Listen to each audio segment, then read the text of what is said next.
Black Santas were controversial. Now, one of the unexpected consequences of changes in the workforce this year is a Santa shortage, right? So there has been a 121% increase in positions, according to HireSanta.com.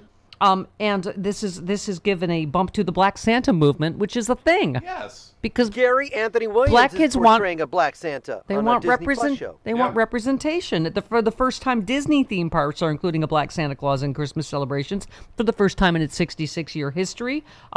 Retailers across the U.S. are diversifying their pool of Santas to be more inclusive. That includes Old Navy, Macy's, shopping malls. In previous years, references to Black Santas have drawn fury from the right, with racist trolls boycotting the Mall of America over Black Santa in 2016. And, of course, there was Megyn Kelly that, proclaimed that Santa is white.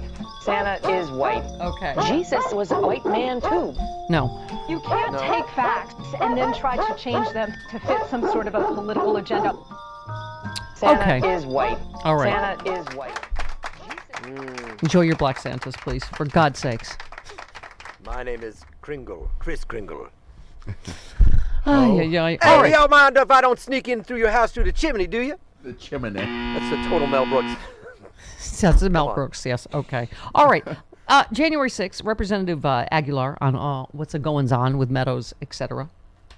There's plenty of questions that we will have for Mr. Meadows, and I think that this is a good step. He has been engaged through his attorney and talking with the committee staff and the committee team. He's produced documents already, so these are all positive steps, and we would expect that out of someone who receives a lawful subpoena out of the work that the committee is doing. As we said, we will wait and see to what degree Mark Meadows is cooperating until we get the statement from the office of the Vice President. If he wants to claim executive privilege, sorry, yes. Forget. If he wants to claim executive privilege on that, they should make one of Trump's lawyers sit there with him, and every time there's a question that comes up, they want to claim executive privilege. He needs to argue it in front of them. There you go. None of this blanket stuff. Almost like a filibuster. Yes, Representative I Aguilar. couldn't speak to Jeffrey Clark. What I can tell you is that we will take that up in the business committee tomorrow, based on what Mr. Clark has done thus far. And so, our suggestion is going to be that the House move forward with a contempt referral to the Department of Justice. He has been so far unwilling to engage in any fruitful discussions and claimed both executive privilege and attorney-client privilege when he was in front of us. Okay, and one more, Representative Aguilar. We think that it was a very thoughtful brief that the staff put together and argued incredibly well today, and so we expect a positive result. And ultimately our goal here is to produce a document, to gather as much information as possible, both in witness interviews and in those documents from the National Archives that will help tell the story of January 5th and January 6th and the rallies and insurrection and the assault on democracy. That's our focus, that's our goal, and the more information the better, and that's why these documents are so important. So, Brad Refsenberger, Hassenpfeffer Incorporated. Yes, testified yesterday, right, for hours, Jordan. right, about the notorious phone call from Trump asking me, I need 11,000 more votes. Thank you. I was going to do that. You just did it for me. I opened my lips to do my flapping Garfield anus lips, and you did it. I'm your Zoom ventriloquist, Stephanie. I'm your puppet. Thank you.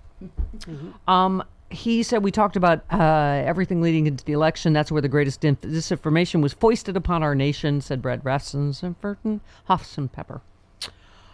He also said, this is where he gets into this both sides bolt.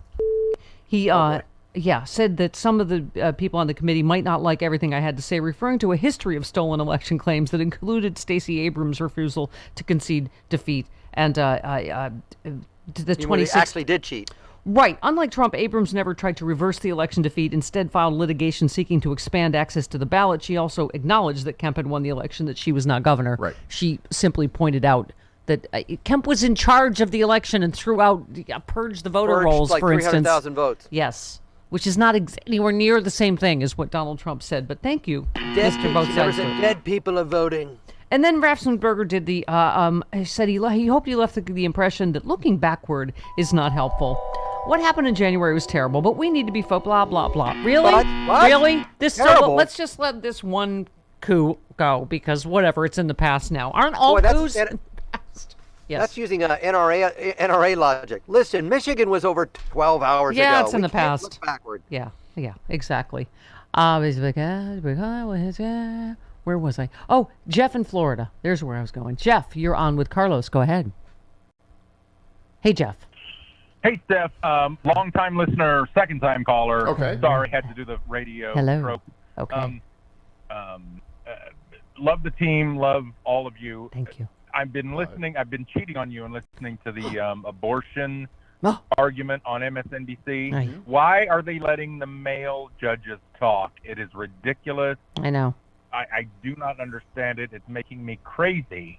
Yeah. And I just wanted to get your take on it. I do not understand why we're letting them any of them ask questions. That was, remember the hearing on women's health? That every single person was a man got to Yep. speak. Remember back? Yeah. There was a Republican press conference yesterday where they literally had Yeah. 8 men and like 1 woman. Yeah.